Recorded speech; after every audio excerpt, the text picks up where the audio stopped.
Heaven's California.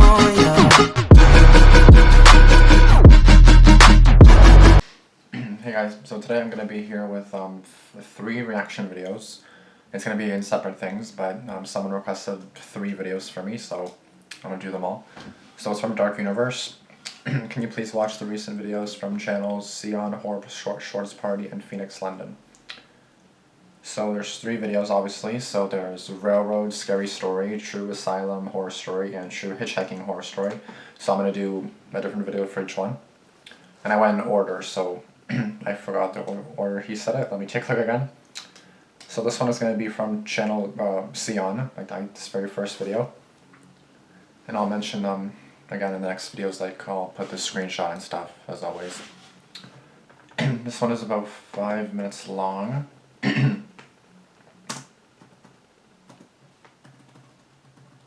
Before I get into this video, be sure to subscribe if you are new to join the squad. Alright, let's go guys. And these are 3 channels, new channels to me, so it'll be nice to like see, you know. When I was younger, I lived in a small town located in the middle of nowhere. It was an old and mysterious place. Sus. Everyone seemed to know each other. Neighbors tended to gossip to pass the time. Sus. And there were lots of small businesses and abandoned buildings. Sus. My younger brother and I shared a small room on the 2nd floor of a rundown apartment. Sus. Our window faced directly to a forest, and within Sus. those trees was a hidden railroad. Sus. Sometimes my brother and I would jump the fence to play hopscotch in between the train tracks, despite our mother always scolding us for hanging out there. Thankfully, the train never came at the time that we were there. If anything, I noticed that I only heard the sounds of the train at night. I'd never actually seen the train in person. On a Sunday afternoon, my mom had taken my brother to the store with her, and I was left home alone. At this time I was only 7, so I took this opportunity to visit the railroad behind my house by myself. I played hopscotch alone in between the metal bars, even without my brother there. I almost felt like I was being watched. You probably are. Deep inside myself, I knew I wasn't alone in that overgrown forest. Within the distance, I could hear light footsteps hit the leaves. The air was very foggy, but in the mist I could see the silhouette of a person. He looked like an adult, and I could tell he was making his way towards me. Great. As he stepped closer, the fog seemed to move past him, and I could clearly see what he looked like. The man was wearing an old-style conductor outfit Sus. and had a funny little mustache that curled at the ends. Oh, he's dead, isn't he? Once That's a he ghost. approached me, I stood there frozen. I didn't really know how to react. I have a feeling it's a ghost or He didn't seem to be a bad something. person at first. And if anything, he reminded me of my grandpa. A warm and tender feeling radiated off of him, but he looked like he could fade away at any moment. He told me that I should hurry home, and myself, being an annoying kid, questioned him. The man looked down at me, and I could feel the sweat build up on my back as his whole aura changed. He was no longer a friendly old man trying to warn me, but a terrifying figure that was giving me a threat. He said a sentence that made me back up a little bit in fear. Child, the train might run over you one day if you're not careful. I don't know why, but my legs began sprinting back into the direction of my home. Finally. At the time I was just a scared child, so I didn't even think of the possibility of him following me. When I got back home, my family was unloading groceries. My mom seemed to notice I was out of breath, but didn't comment on it. All she told me to do was to help put food into the fridge.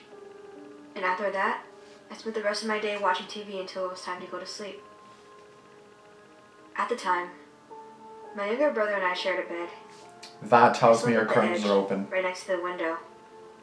My brother had fallen into a deep sleep, but I couldn't seem to drift off. Close your blinds. As I lay there wide awake in bed, the distant sounds of the train running reminded me of the conductor. An odd sense of peace washed over me as I fell asleep, listening to the train travel past my room. And wouldn't that wake you up or keep you up? A couple of years later, I forgot about the whole incident. and moved out of the city for college. Okay. However, I came back to visit my mother. Yeah. We were eating together at a restaurant when I brought up how I met the city's train conductor as a kid. She seemed confused, so I ended up telling her the whole story. My mother stayed silent for a bit, It's a ghost, isn't then it? said something that still makes my heart beat when I replay it in my mind. You know, the train system in our town was inactive long before you were born. So whoever you saw was not the train conductor, and whatever you heard at night was not the train. My mother told me the real reason on why she didn't like my brother and I going to the railroads by ourselves. It was like the city's personal ghost story, the train of death, also known as the most efficient route to the afterlife, with all of its passengers being ghosts. If you aren't careful, the conductor might mistake you for dead and take you along for the ride. That's interesting. So the first thing I noticed was that it's not like a moving animated story, it's like a still story. Like still photos, which is definitely a lot easier than actual moving, but I definitely like moving better, but I mean, I know it's hard. Trust me, I've been trying to get into animating and it's really hard. I don't get how people can continue doing it and have the patience for it, so props to you guys for actually doing that, because nope. Yeah, that's kind of weird. I mean, like, I don't like train tracks anyway. Like, that's kind of like, I was walking yesterday with my sister and we were passing by train tracks, houses by train tracks, and we're like, we would not want to live there. It's just kind of sus. Like, RVs in the back, like a train's right there. Anybody could be walking there, like, you never know. It's just creepy and sus. Like, it wasn't even fully dark yet, and I was like, oh, it's already kind of sus, you know? So, the fact that you live by a forest and your curtains are open and you're a dumbass. Close your fucking curtains. How many times do I have to tell you bitches to close your curtains? How many times do I have to tell you? For now it's only 5:22, so I'm assuming it's still light outside, but for some of you it's already nighttime, so you better close your bitch ass curtains. Got it? Good. Stupid. I swear to God, every single story I have to bitch you guys for not freaking having curtains closed. Like, how do you not understand that? Like, hello? It's obvious. Anyways, if you are new and you like what you see, then obviously give me a subscription. Subscribe for more videos like this.